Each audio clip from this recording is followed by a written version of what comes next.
Namo tassa bhagavato arahato samma sambuddhassa. Namo tassa bhagavato arahato samma sambuddhassa. Namo tassa bhagavato arahato samma sambuddhassa. Buddham saranam gacchami, Dhammam saranam gacchami, Sangham saranam gacchami, Dutiyampi Buddham saranam gacchami, Dutiyampi Dhammam saranam gacchami, Dutiyampi Sangham saranam gacchami, Tatyampi Buddham saranam gacchami, Tatyampi Dhammam saranam gacchami, Tatyampi Sangham saranam gacchami. This completes the going to the three refuges.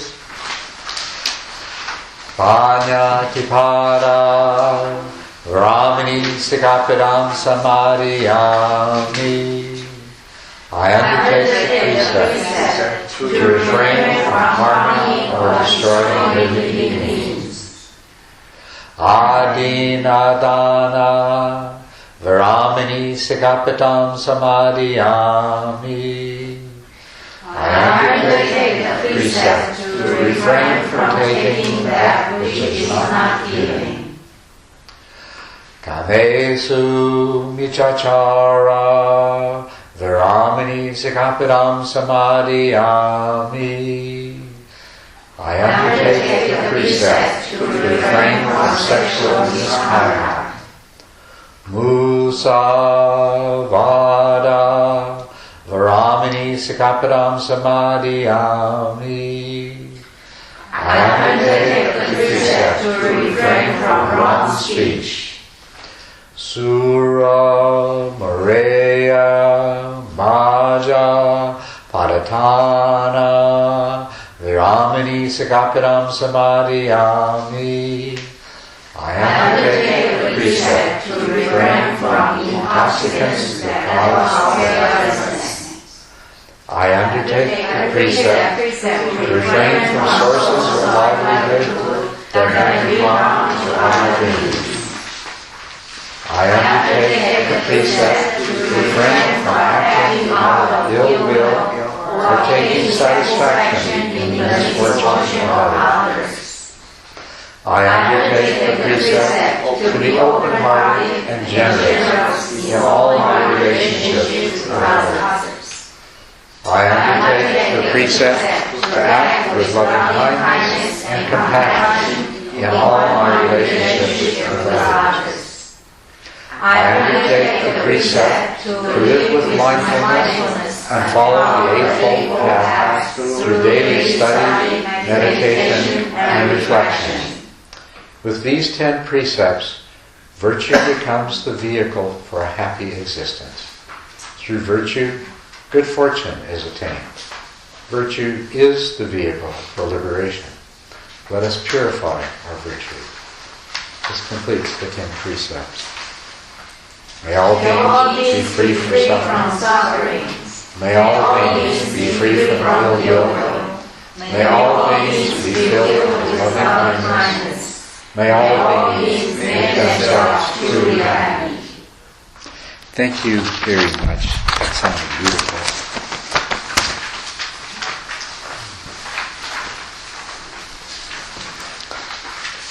So what should we do tonight?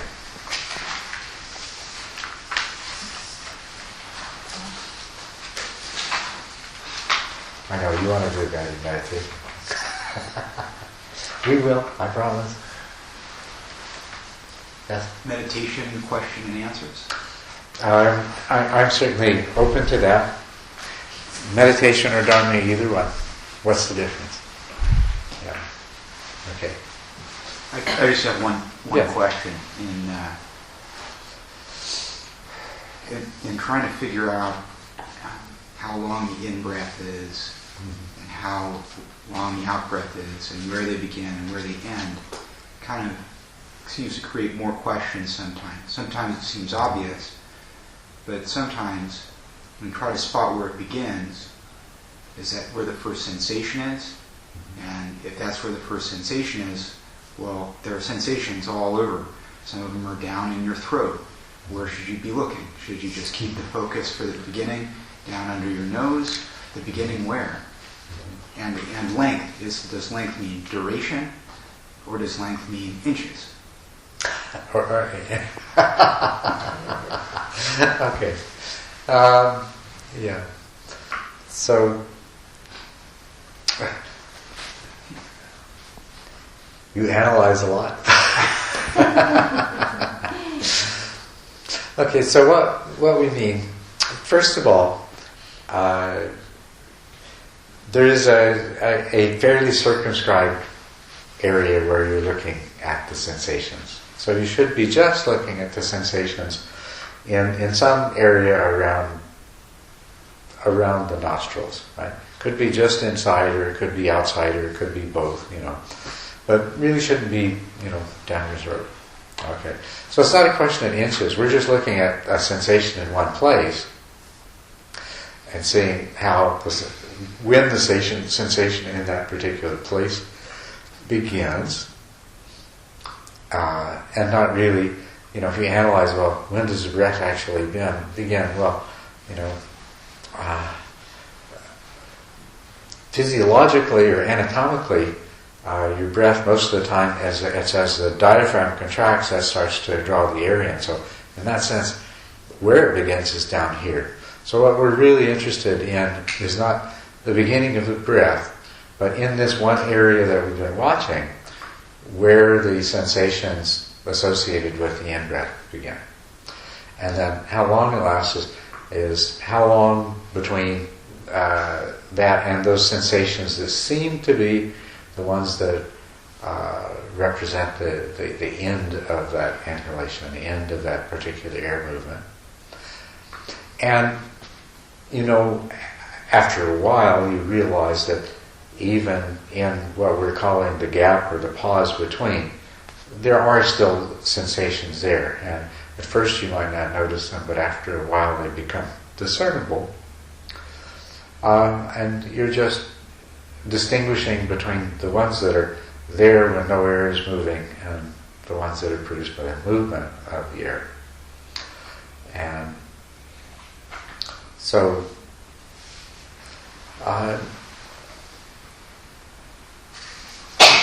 that's all that the suggestion consists of. And so it doesn't need to be more complicated than that, but it needs to be just complicated enough so that it gives your mind enough of a challenge that it doesn't wander so easily. So, and anything more than that probably will start to produce a certain amount of agitation, because then, you're busy analyzing it. So, thank you.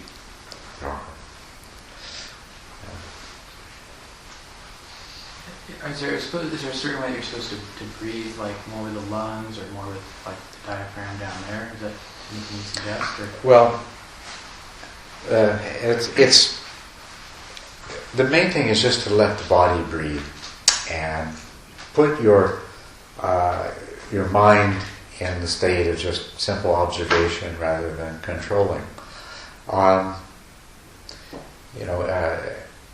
You'll probably find that most of the breathing's probably going to be about 3/4 abdomen and 1/4 chest when you're sitting upright in a position like this. And then, of course, as your mind becomes quiet and the breath becomes very subtle, you can't even really tell because there's so little movement associated with it. Well, it's probably mostly your diaphragm. That's very little chest movement. So, but you don't need to be concerned whether you're breathing right or not. You just let your body do the breathing, and provide you with a stimulus that you can use the sensations produced by the stimulus as a convenient thing to rest your attention on. So, yes. I noticed sometimes when I'm trying to watch my breath, sometimes I realize my eyeballs are actually following the sensation of it, and I wonder, is that just like something I'm adding to the sensation? I mean, should I be doing that, or should I? I think it's something that you're adding to it, but as long as you're not doing it deliberately, just be aware of it, and it's interesting about the position of the eyes.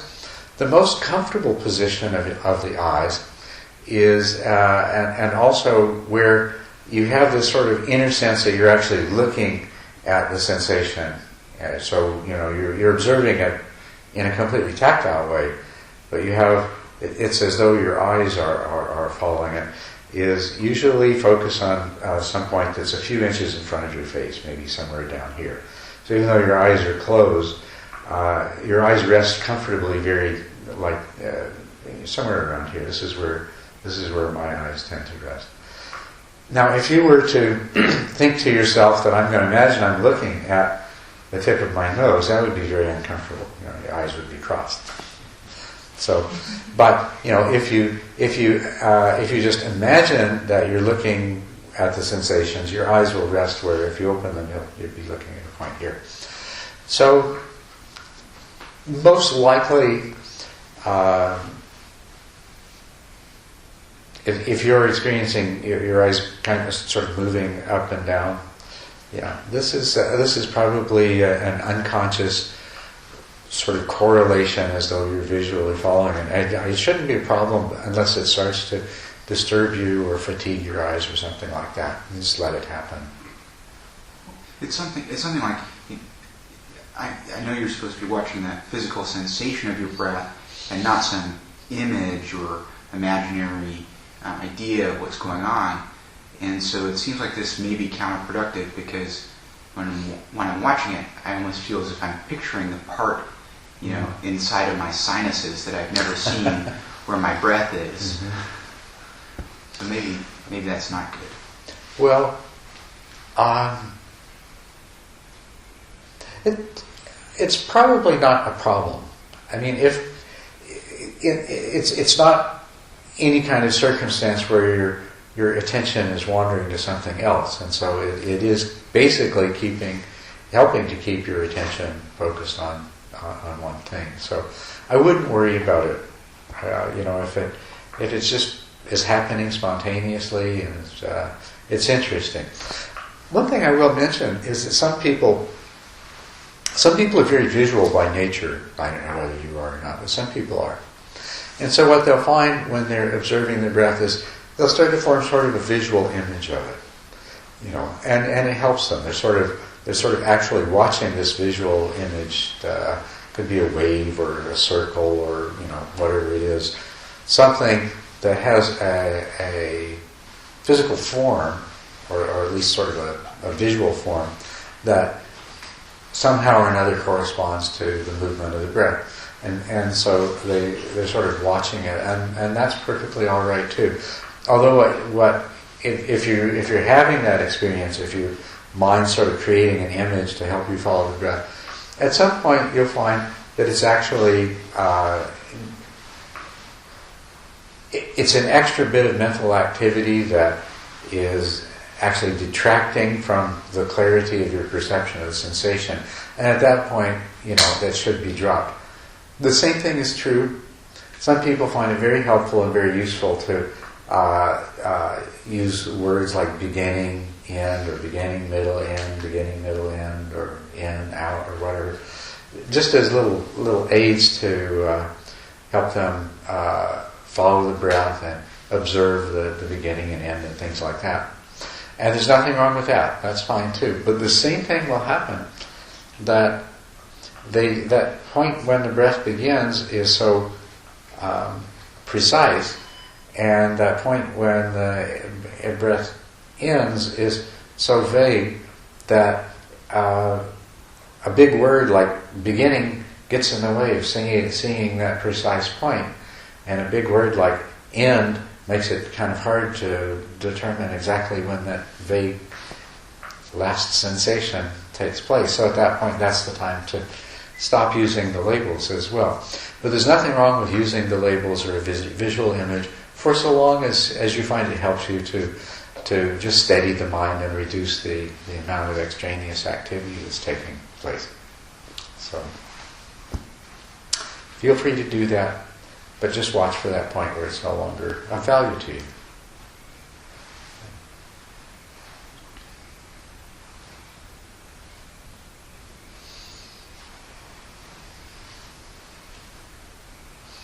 Then I ask a question.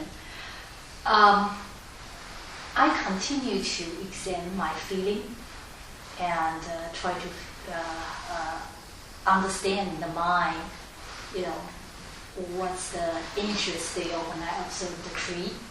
And I see that when the tree is no leaves, I feel perfectly fine. But when the tree has some leaves still hanging there, and I stick on that. And I examine very carefully, and that now I would like you to guide me that. And I feel like it's something that I'm not quite sure. It's something patient you talk about in the past. I didn't pay much of it, but I don't know.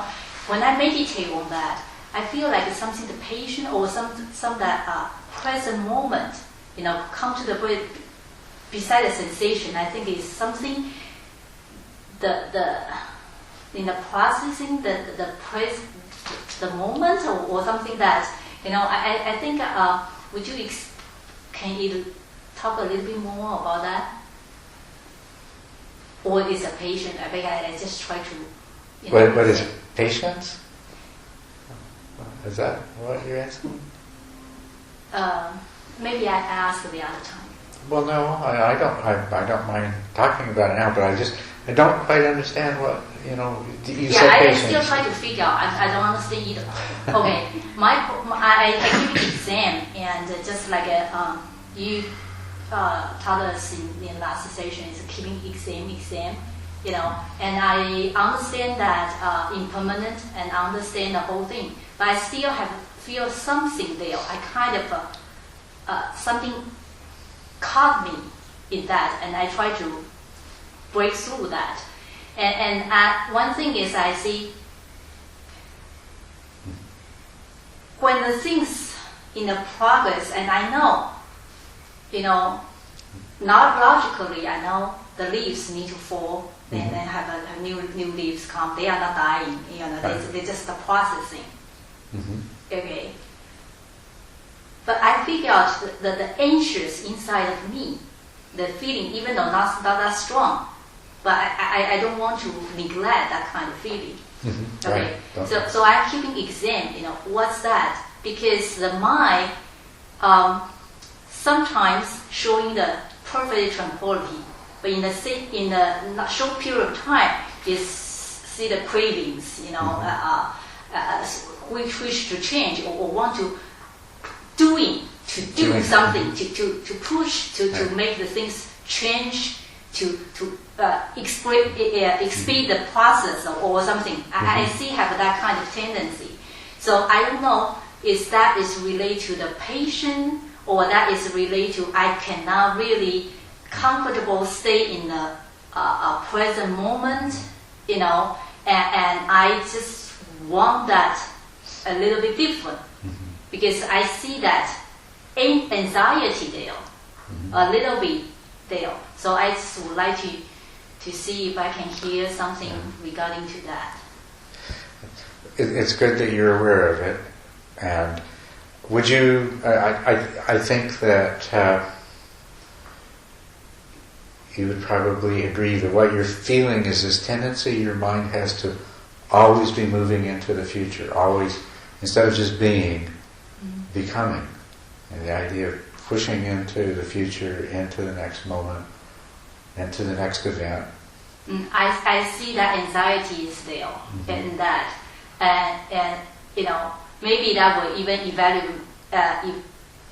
develop more with the daily life. But this is just watching the nature, watching the thing, and I already sense that, and I think this is the one thing is very important for me. That so I would like to use it. Is this want to push into the future, and that is because impatient, or because that I cannot stay in the current moment, or what's? Yeah, I wouldn't to describe it as impatience. I think impatience is too coarse a description for what this is very subtle, but this is always present. This is what our minds are always doing. We're always pushing into the future, and so this is very good to see this, and just be aware of it. Just be aware of it. Be aware of its subtlety, and that your mind is doing this, and then also be aware when it stops. There's a very important difference between when your mind just becomes tranquil and you're in a state of being, and you're in the moment, and you're not grasping after anything, and when there's even this very, very subtle feeling that comes up, you become aware that in many tremendously stronger forms, this is what's driving everybody all of the time. This constantly abandoning the present. Yeah, I feel like I seem to didn't stay in the present moment. I seem to abandon it and want to jump to the future. Yes. So this is very, very good that you're aware of this. So just be aware of it. Don't worry about it. Just look at it and understand and recognize this as being something that is. It's always taking place in the movement of the mind, always moving into the future. And in this case, you're enjoying the beauty of the tree, and it's just that very, very faint and subtle sense of sort of anxiety and wanting things to be different. But look at be aware at the same time how in its stronger form it robs you of most of your life, because most of your life is spent pushing really forcefully into the future, not even being aware of the present, being totally caught up in the momentum of the plans and the future and change, and you want this to be that way, and you want this to be different, and you're busy doing and in a state of action.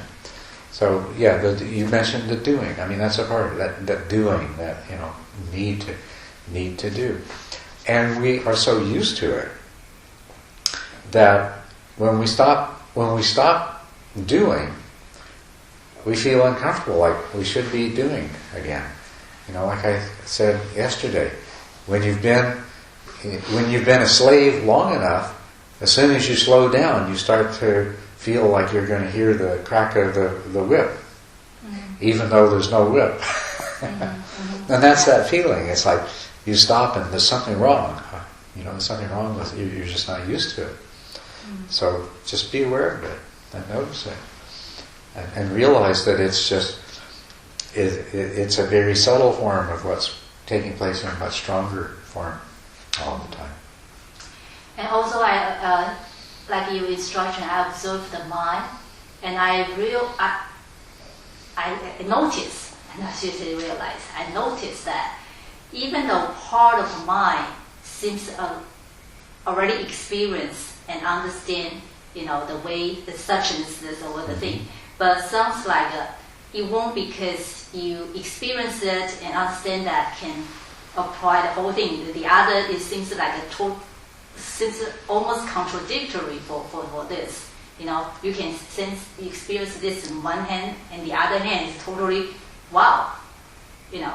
So it won't, because you realize something and can apply the whole. I need to attach and watch each one and break a link each moment. You have to you don't just see something once and know it and that's it and over with. You have to keep what you have to do is it has to become a new way of seeing things that becomes a part of the way that your mind works, your whole understanding, a part of your view of the world. So, and the more direct and clear your experience of these things, then the stronger the realization is, and the easier it is to incorporate that into the other aspects of into the rest of your life. To carry that awareness over. So this come. All right. Thank you.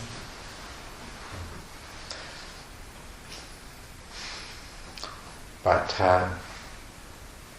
there are certain things that happen in meditation that have a very profound effect, and certain realizations that they're so strong that they have a profound effect, even though they still take some time to counteract the other habitual ways of thinking and feeling and reacting.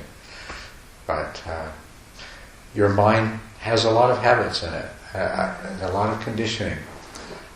We could say a lot of karma, and that pre-existing karma is going to stand in the way of you being able to fully implement new understanding and new realization. You'll still revert to habitual ways of thinking and seeing things, especially under certain conditions. Under the conditions where you acquire a deeper understanding of things, it's very easy to retain that. But you put yourself in a different situation, like when any of you go back to work, it's going to be, it's going to be a very familiar situation with a whole set of stresses and demands and emotional triggers and things like this. And so it's going to just it's going to tend to flip you back to seeing things exactly the way you saw them before you meditated and before you gained your insights. So, yeah. I've got a few questions, but feel free to not answer the long ones. We'll do it later. One question. You recommended before an hour of meditation a day. Do you think there's any benefit to splitting that up to 45 minutes in the morning, 15 at night, or any division, or is it better to get it an hour straight? I wouldn't go to less than 45, but to split it up so that you could maybe do 45 in the morning and 45 at night would be an advantage over doing just 1 hour. But 15 minutes, rather than doing a 15-minute sit, it would be to capture more time than that just whenever you have the opportunity during the day.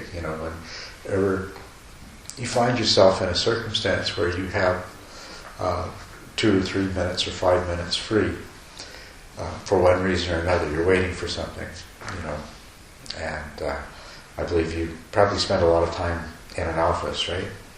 And there's, if you're waiting for a phone call or waiting for somebody to arrive for an appointment or something like that, you can sometimes, I know the normal tendency is we try to pack every bit of work we can in, and so if there's a spare minute, but examine and see. You might find that you can do 5 minutes of meditation 2 or 3 times during the day, and that would be worth more than a separate 15-minute sit at night. So 15 minutes, I think you'd probably be better off sitting a whole hour rather than take 15 minutes away. But if you can add a little bit to that and make it 45 minutes and half an hour, or 45 minutes and 45 minutes, that would be good. Gotcha. Next question. The 2 others, and feel free to decline. I would like to hear about dependent co-arising and does that happen? Can you explain how it happens on a smaller level, sort of a day-to-day, moment-to-moment level, as opposed to, okay, when you're finally enlightened, then you let go of all craving?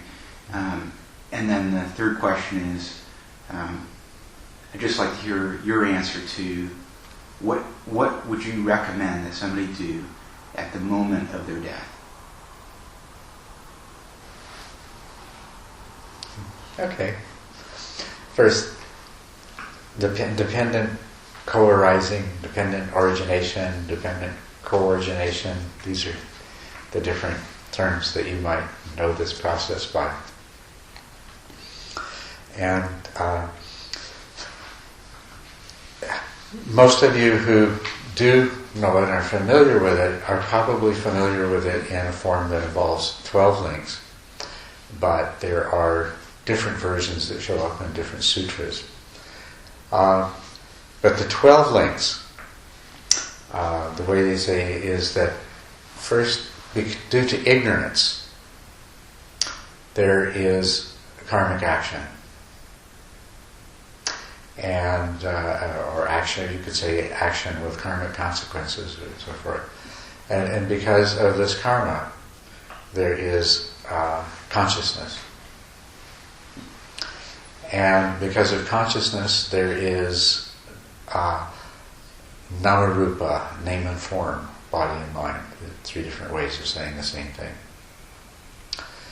And because there is Namarupa, there is the 6 sense bases.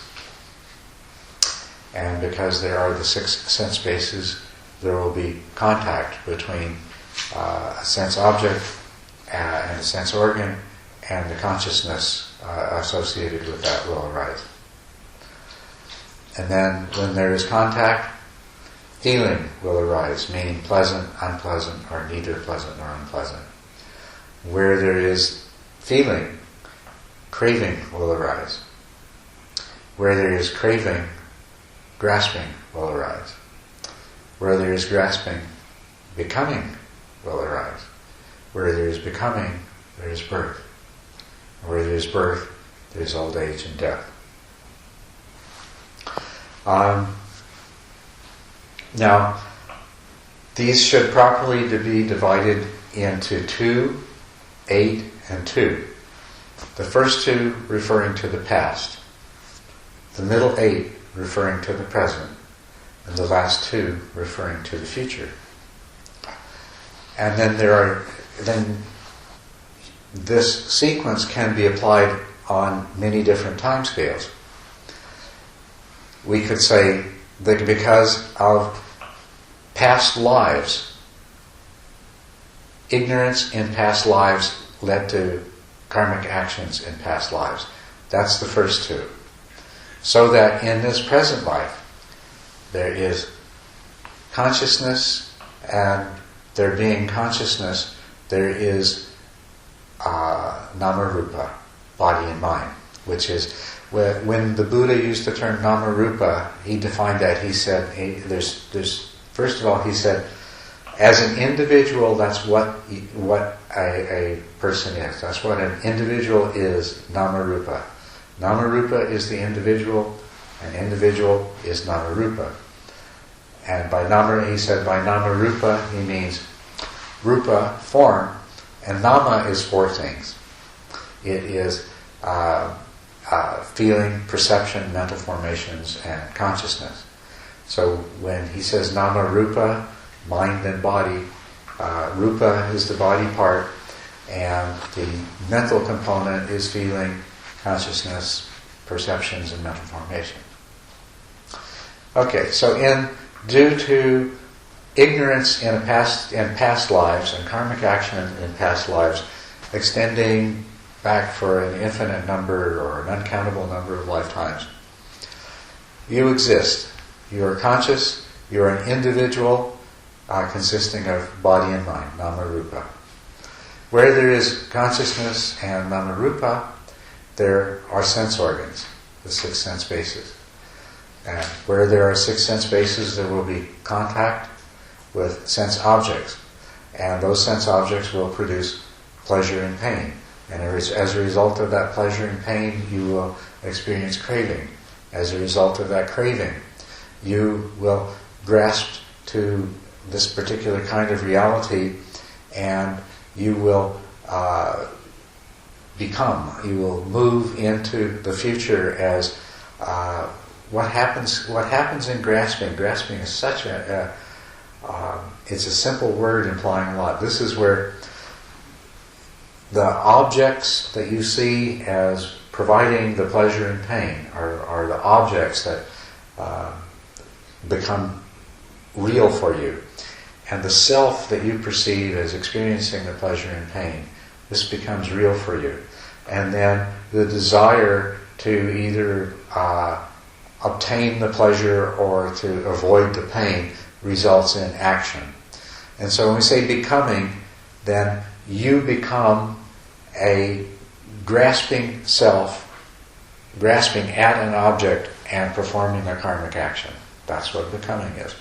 So the present is then its consciousness, namarupa, the sense bases, contact, feeling, craving, grasping, and becoming. That's the 8 parts that describe the present. And in terms of a lifetime, as a result of a lifetime of this, there will, in the future, be birth. And where there is birth, there will be old age and death. And so this is seen as a cycle. You can see it as a cycle in this way. It's describing the process of lifetimes. So when we say in the past there was ignorance and out of ignorance there was karmic action, then that's saying the same thing as the 8 detailed steps describing the present. In those 8 detailed steps, because of ignorance, these whole 8 steps lead to the process of karmic action, becoming. And when we talk, say, in the future there will be birth, and as a result of that will be old age and death, means that there will be a future result of that karmic action, and that future result will play itself out and produce all of the consequences that are associated with that karmic result. Birth is a karmic result, and old age and death are part of that karmic result. So you see, this is what the whole description is about. Yes, did you? I thought you were asking a question. Yeah? Oh, I didn't mean to interrupt you. Oh, okay. But do if there's a question. Oh, I did have a question now. Okay, if you have a question now, and I'll continue after answering your question. Okay. On if you remove the link of ignorance, then you stop this whole chain of events, right? And so now when you're looking at it in a microcosmic way, like in the present moment, so you just have ignorance and then you have these eight parts following it. What happens then? You remove ignorance as just a state of enlightenment, and therefore you won't die. And it's sort of like you said, there is no self to die, and the Buddha wouldn't answer that question. Well, let's look at this more closely and find out. I mean, we have 8 steps condensed into 2, one of which is ignorance. So we have to see how ignorance fits into the 8 steps. But what happens when you do that? When ignorance is removed and there is no more karmic action, then there is not a future karmic result of birth, old age, and death resulting. So what stops is the cycle of samsara, the continued turning of the wheel of birth and death over and over again. That's what stops for a Buddha. To understand what that means in terms of a Buddha is a somewhat deeper question, because the naive and mistaken interpretation might be that so the Buddha dies. This must mean the annihilation of the Buddha because there's no future rebirth. And the that's not correct, but it's hard to understand why that's not correct.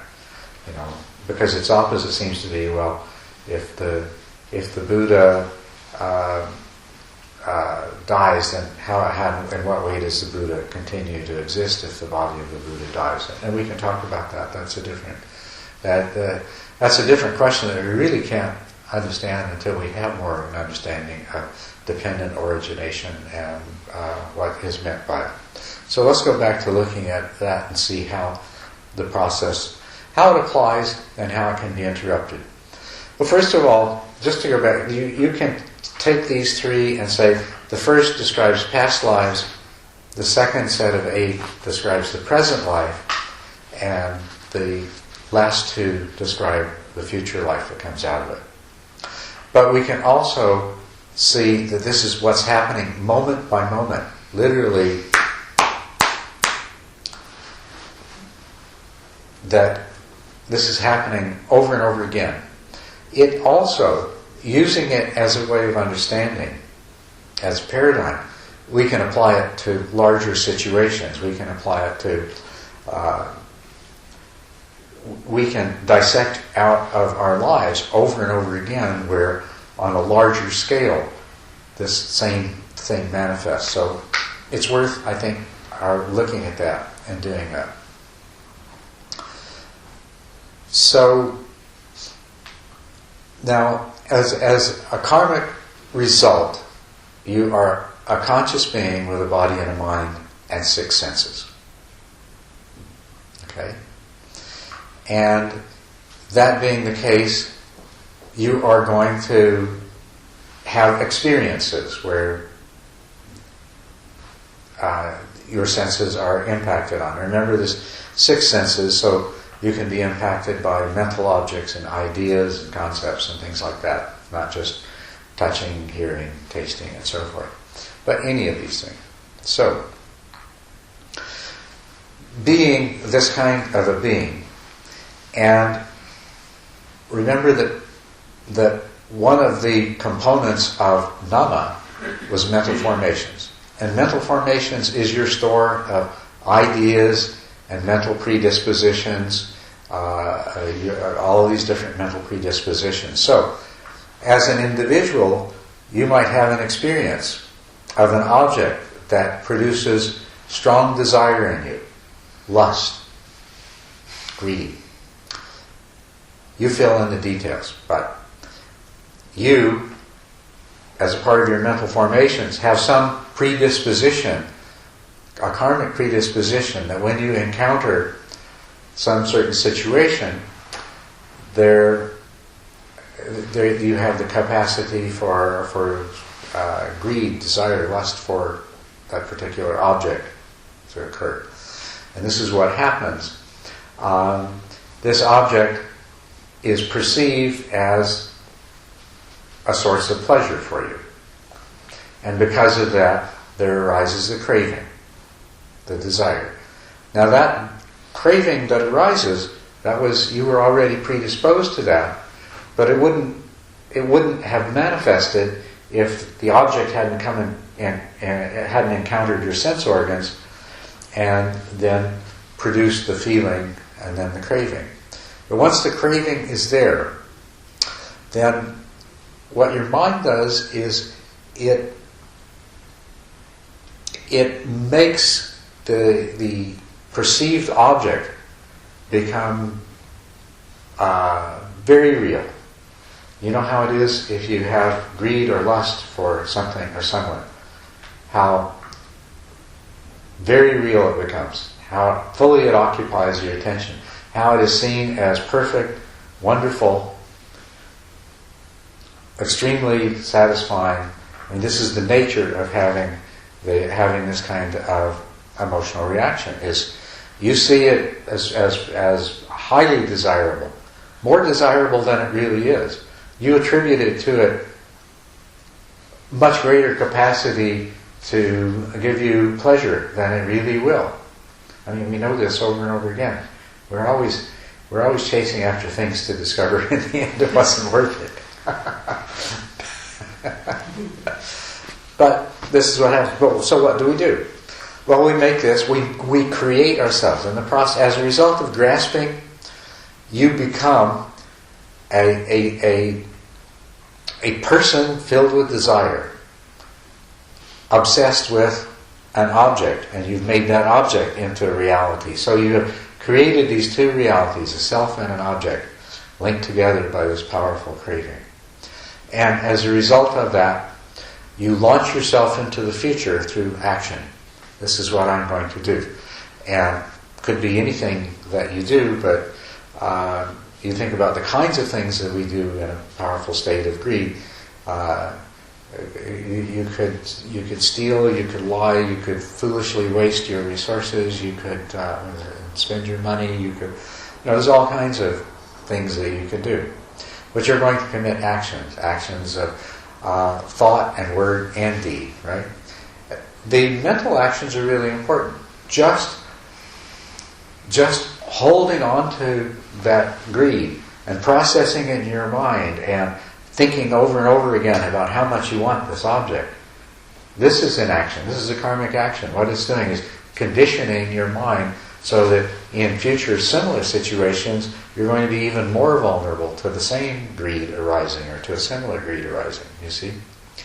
But most of the time in this situation, we're going to say and do things as well. And then what that means is in the future, we are going to experience all of the consequences of our thoughts, our words, and our deeds. So it may be later today, or maybe tomorrow, or maybe next week, or maybe next year. But once again, what will happen is that we, as an individual, will have a sense experience, and that's going to be a karmic result of this event that I just described.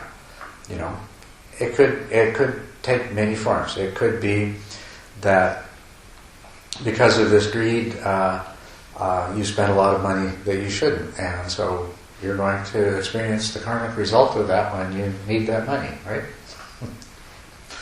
Or you could have committed some other kind of unwholesome action, which will come back to you in many possible ways. But there are consequences on the physical level, those that are easily ascertained and understood, and those that are more difficult to understand and ascertain. But most especially, the future person that exists and has this future experience has been conditioned by your thoughts and actions in the present moment. It's a part of the mental formations, part of the nama rupa of the you of next week or next year that has this experience, or next lifetime. But the point here is that you can see how this is the story of your life, over and over in your life, conditioned by your past experiences. A new experience occurs. You react to the new experience. From ignorance, you react to the new experience out of your desire or aversion, out of craving. And you perform acts. And you will, at some time in the future, reap all of the results of those acts that you commit now. And probably in the future, if you are still ignorant, the same thing will happen. In the future, when you reap the results of the present action, you will react in a way that once again generates more karma. So we can summarize the whole 8 steps to save a out of ignorance, which ignorance is overlaying the whole process here. Out of ignorance, you let this unfold, and as a result, you commit actions. And so there is the becoming, which results in the future birth, aging, and death, or the future manifestation of the fruits of the karmic action. So when we overcome ignorance, as we begin to overcome ignorance, we have the possibility to overcome the power of the craving and to overcome the grasping and the becoming that is the consequence of all of this. Now for a bodhisattva, for someone who is practicing on the path and has not yet achieved enlightenment, they will be overcoming ignorance. If they examine what's taking place with mindfulness, they will mindfully recognize the arising of greed, and they will mindfully be aware of the arising of greed, of the thoughts and actions out of greed, and of the consequences of the greed. And this creates a different kind of karma, so that in the future there may still be a huge amount of ignorance, but there's now some wisdom there too. Mindful awareness, whenever dependent origination unfolds, when mindful awareness shines on it, it produces some wisdom, which will be a part of the future karmic result. The effect of the wisdom, weakening the ignorance, is it also weakens the vulnerability to the craving. It's more likely that you will even more readily recognize the desire or aversion, the unwholesome roots that are present, and you may greatly alter the actions of thought, word, and deed that arise out of it.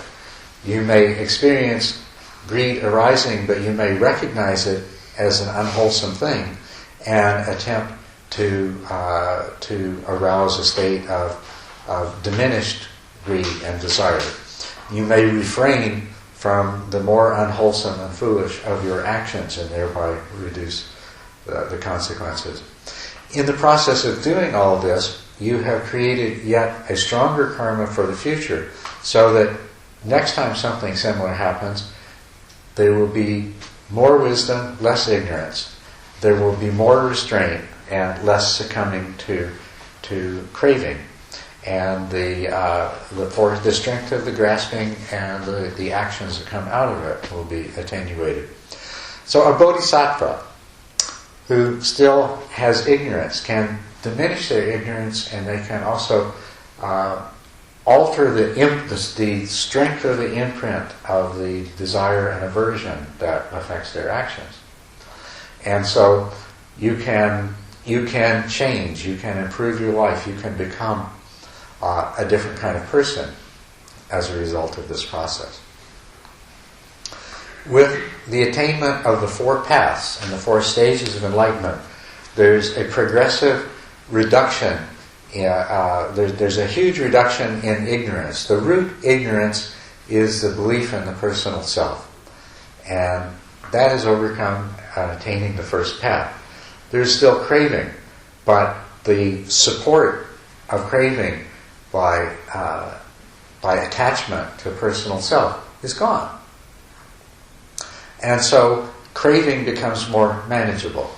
And so as a bodhisattva who has achieved the first path, you're now enormously more effective at coping with the situation.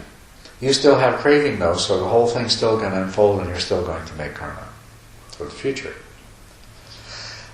As you further diminish both your craving and ignorance in other forms, there's different ways of looking at this, but just for the moment, let's focus on the ignorance to do with the attachment to the sense of self and self-cherishing. You see, there is, although the belief in and attachment to the personal self is overcome with the first path, you're still left with a sense of self that is particularly noticeable when there is a strongly pleasurable or a strongly unpleasant experience. And this persists in a greatly weakened state with the second path attainment. With the third path attainment, this is overcome. You are no longer filled with this sense of self that can serve as a basis for craving for sense pleasure or avoidance of sensory pain. When you attain to the third path, you become a non-returner. You're free of craving as regards sensory things, but you still have some vestigial craving for existence, for perpetuation of your separate existence in certain forms. When that is finally overcome, then ignorance is completely dispelled. An arhat has completely overcome ignorance. As a result, an arhat has completely overcome all forms of craving, not just sensual craving, but craving for becoming. And so, at that point, the steps of dependent origination stop. There is no craving. So there arises feeling of pleasant and unpleasant. But there is no craving. Because there is no craving, there is no grasping. Because there is no grasping, there is no becoming. And because there is no becoming, there is no future karmic consequence that arises out of the present action. So how do Buddhas act? Buddhas act out of, rather than out of desire, they act out of generosity. And out of aversion, they act out of loving kindness. And all of their actions are rooted not in ignorance, but in wisdom. And so their actions have the same quality as a person who is acting out of the wholesome motivations of generosity and loving kindness. But there is this difference because in an ordinary person who acts out of generosity, the processes of grasping and becoming still take place. And so karma is made, but it's a good karma. There'll be a good karma in the future. But in a Buddha, this doesn't happen. So there is no future effect that comes back on the Buddha mind of the action. The only effect of the action is in the world and on the other persons that the Buddha is acting upon. But the stream of consciousness that would otherwise be doomed to be reborn again in a material form and take on the fruits of various past actions, past karmas, this is what is not reborn in the Buddha.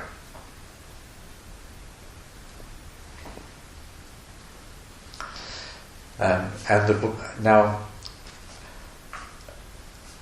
it is said in the Mahayana, and unless there's some Buddhas in the room that kind of test to which way it goes.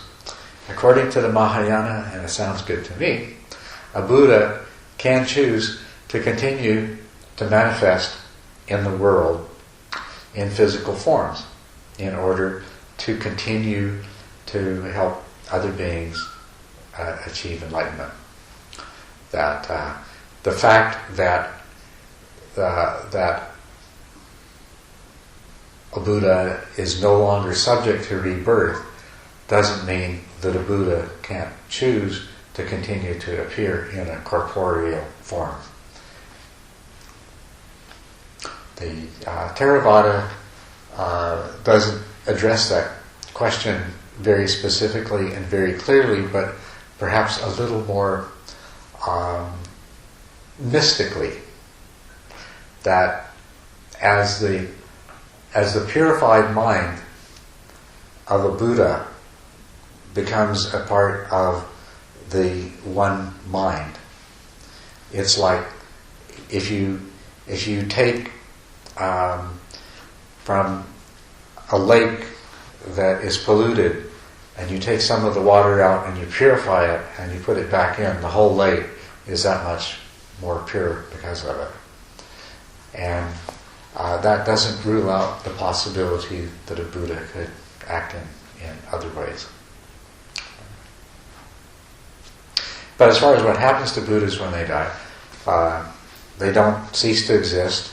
They don't still exist. They don't neither exist nor not exist, and they don't both exist and not exist.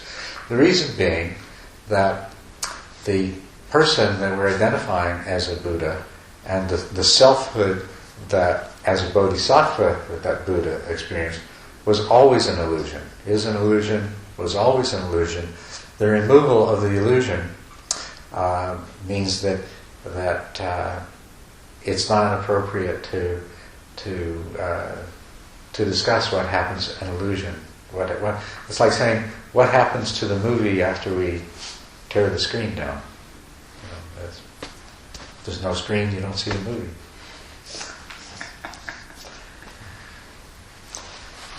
Maybe a little bit more technically complex than that, though. Other questions? Chris was asking about what to think, or weren't you asking about the end of yours? Yeah, I have Not another the end one now, though, too. But no, pick one, I guess. What do you recommend at the end of your life, when you're about to die? And the second one was karma. Does it have any moral undertones, or is it more of like a pragmatic? I've understood it as like a pragmatic issue. When you're angry, there are things that naturally follow from that, regardless of whether it's written down somewhere. But let's do the karma morality one next. First of all, let me go back to everybody else. And does anybody else have any questions about dependent origination? Specifically, dependent origination, dependent. Not a dependent origination, but related, because just you talk about that. I just would like to see if you can clarify a little bit more regarding to you say the first will gone for the personal identity, and but you said about the third path, then will still have existing, self-existing. The craving for the experience of separate existence. Yes. As being a separate self. Yeah, for this two, from the first set to the self-identity, and weaken that to that. I kind of vague for this, what to distinguish for that with the self-existing. Of the sense of a personal self that is overcome. Yeah. Okay. Yeah. All right. The experience that we have of self is until we examine it, it is quite vague. But then when we examine it, the first thing that emerges that we identify as self is what in Western psychology is called the egoic self, the ego. The sense of identity that is a collection of a large number of different mental constructs. There's the ideas of who we are, of our identity. It is this egoic self that we can lack esteem for and suffer from low self-esteem. It's this egoic self that can be responsible for excessive pride. It's this egoic self that experiences injury if we feel that we're slighted in some way. It's this egoic self that can become inflated through our successes. It's this egoic self, which is just a whole collection of ideas that is the source of a very large amount of our mental pleasure and pain, because we take great pleasure in satisfying, building, expanding the base of the egoic self, and likewise we suffer great pain when the egoic self is damaged or besmirched in some way. So it's an important part of our vulnerability. More than that, even it's an important part of our actions and reactions involving both greed and aversion. The desire that we feel for certain kinds of objects is not so much the physical pleasure that we'll get out of having them or using them, but rather the perceived effect that owning them will have on the egoic self. Right? So, and the same thing, if we look at where a lot of our animosities and hatreds arise from, the triggers for those animosities and hatreds and irritabilities are in the egoic self. This egoic self seems very, very real to us. We can analyze it intellectually, and we can see that it lacks substantiality in several different ways. We can see that, for one thing, is that it's not constant. It changes constantly in different situations.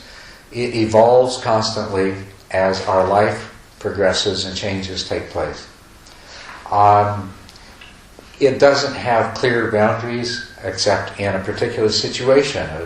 A clear boundary will emerge. This is the egoic self, what's inside this psychological boundary, and what outside is not. But that boundary, most of the time, is very hazy, and it's just when a particular situation arises that it coalesces and it solidifies and it leads to action. And we can analyze that. You can see that. You can review for yourself the way that your egoic self behaves at different times, and you can see that it is a mental construct, actually made of many other mental constructs. It's a mental construct that is constantly in a state of flux and doesn't have a substantial definition. The other thing is when you look at it, that you find out that it, of course, is made up of many things, and the things that are made up of are ideas, concepts, all of these things. And so when we say that through intellectual analysis we can understand that this egoic self doesn't have a substantial reality, we can see that it is only a construct of the mind. It has been created by the mind, completely by the mind. Right? Mm-hmm. That's what we can see there. But does seeing that liberate you from the egoic self? It does not. It might give you a little bit of a tiny amount of, as long as you can remember it and keep it in mind, it might give you a little tiny bit of restraint in terms of the normal reactions to the behavior of the egoic self. But, intellectual understanding doesn't liberate you. Achievement of the first path does.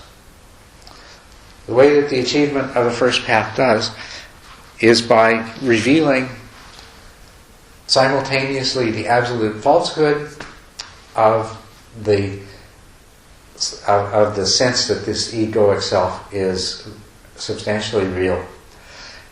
And it also gives you a direct experience of a much more profound reality to which that part of your mind that previously attached so strongly to the egoic self can transfer. Okay.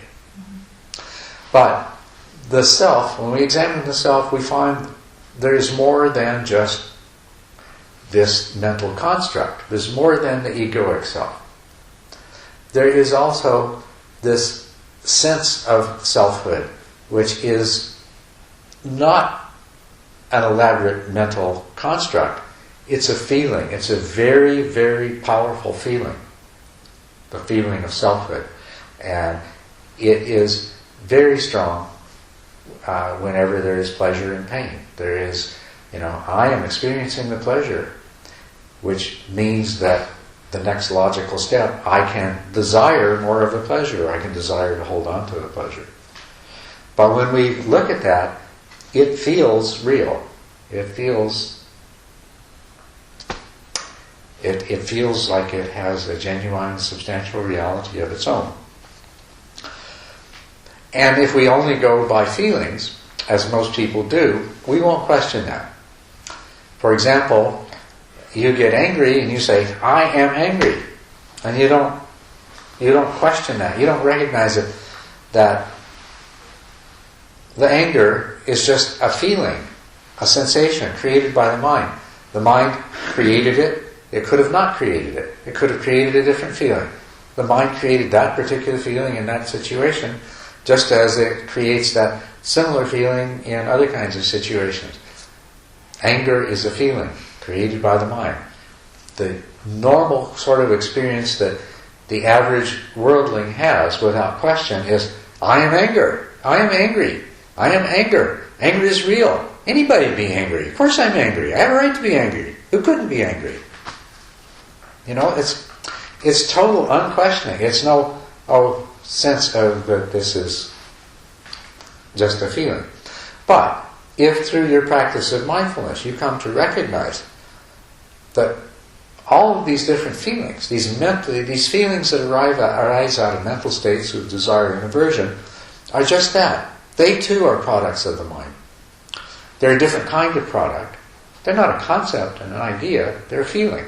But they're a product of the mind, manufactured by the mind, created by the mind, exists like a mirage floating in the air, and what happens to them, sooner or later, they break up and disappear like a cloud. That's the nature of feelings. And when you come to understand that, when you come to understand the nature of all these other feelings, and then you turn your attention to this sense of self, you don't stop having the sense of self, but you recognize it, that this is just like all of those other feelings. This is a feeling created by my mind. And it doesn't go away. It only goes away through practice and through path attainment. Then it will go away. Yeah, as what you talk about is the self, the identity part. But I have a question: is that for the one existing self, for that one, what's different from this? When there is profound equanimity towards sense pleasure and sense pain, because there is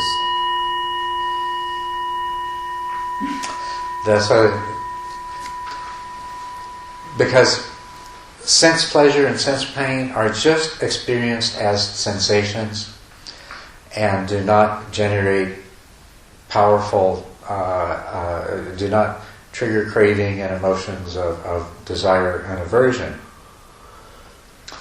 then there is not that sense of self. But there is, once again, quite apart from the egoic structure of self and closely related to that sense of self that arises in association with pleasure and pain, is still the sense of being a separate, that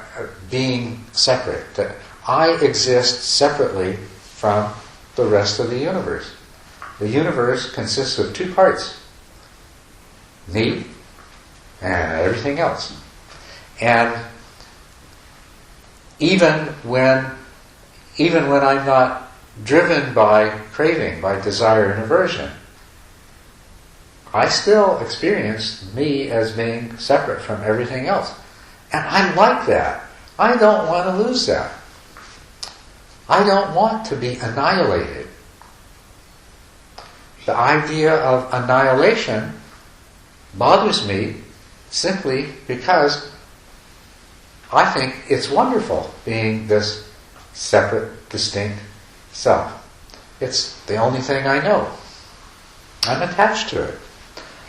And I can see that life in the sense realm is, could do without that, but Deva realms, the fine material and the immaterial realms, now that's the kind of continued existence that I can really sign up for. And I'd much rather have that than annihilation. Right? Can you understand that? Yeah, you see that. And that's what we're talking about. So there is still that. And as long as I feel that, I will still have a certain degree of separation from the ultimate oneness.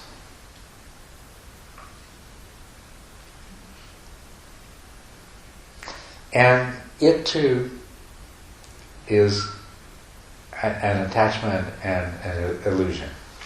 But it's a very, very subtle one. It's a very, very refined one. Okay? All right. Okay. So, your question was karma and morality. Is karma only pragmatic, or does it have a moral dimension? Was that the question? Yeah, I don't want to keep you too late. Yeah, I probably shouldn't keep the rest of you too late. But if you're up for it, I'm up for it.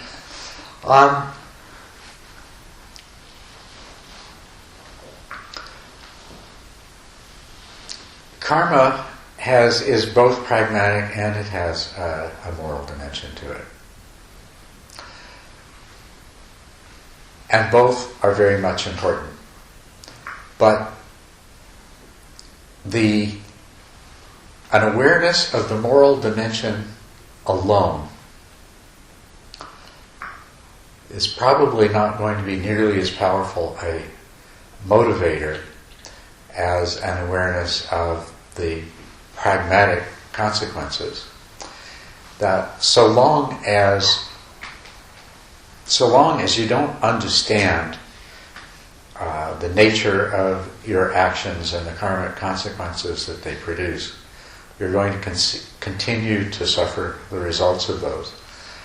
And then once you begin to understand and you have a desire for awakening and liberation, then you'll recognize that the only way that you can actually do anything to move from where you are to where you would like to be is to make a positive shift in your karma. Stop making the bad karma because you can see how your karma overwhelms you in the present moment. You cannot change the past conditions that cause you to be what you are in this moment. But your reaction to this moment will determine, it does create the karma for the future, and it is the opportunity to make the change. And so, the other thing is that until you achieve a certain level of wisdom, the basis for your morality is that you're following a set of rules that is defined. And as a set of rules, they have a certain strength, but they're easily undermined by the defilements. So, for most bodhisattvas, it is the pragmatic dimension of karma that is going to be most powerfully motivating. But the moral aspect of it should never be neglected. So that's a short answer to that. I'll go back to the original thing about dependent origination. It just reminded me of something, at what scale. The example I described to you was sort of it wasn't in terms of past life, this life, next life. It was one event out of many that make up this life. But there is also that finer level. Dependent origination is functioning every instant. Because, and of course in your meditation, if this hasn't already become clear, it will become clear, that there is a very rapid series of experiences. There's a sensation, another sensation, a thought form, a concept, an intention, another sensation. There's this continuous stream of sensations, thoughts, perceptions, intentions arising boom, boom, boom so quickly, over and over. Every one of those involves these steps of dependent origination. Even on that very fine scale, you're making karma every instant. And the karma that you're making is, it's the flip of the coin, whether it's good or bad, if there's ignorance.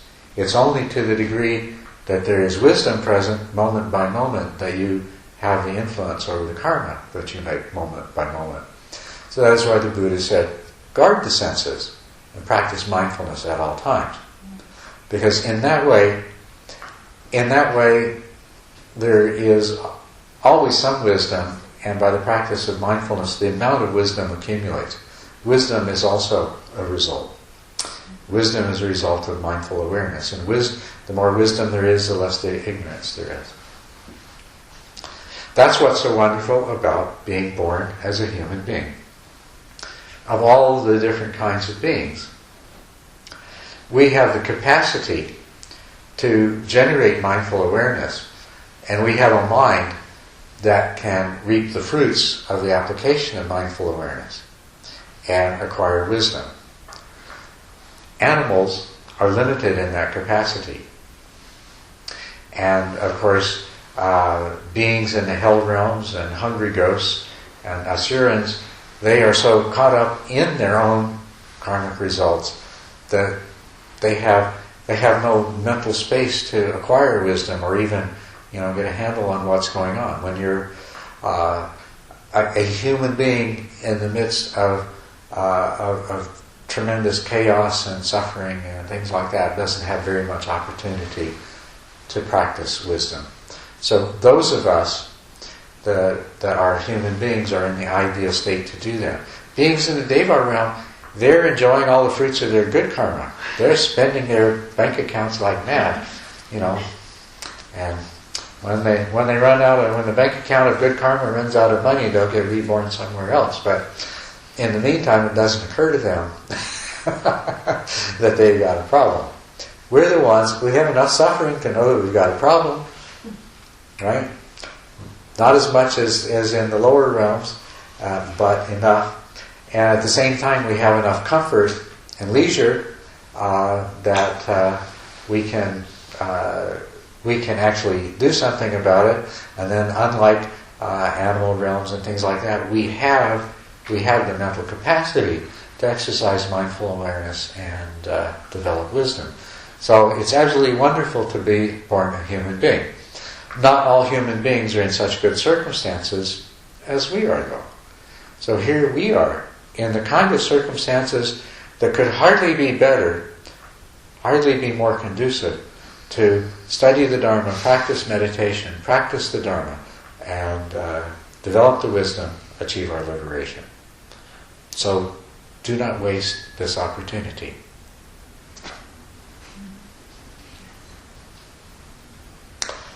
So, can I answer your question? I have a couple more, but I'll leave you. We're going to need something to talk about tomorrow. So what I suggest is we take 5 minutes to stretch, and then we'll have half an hour to sit together before bed.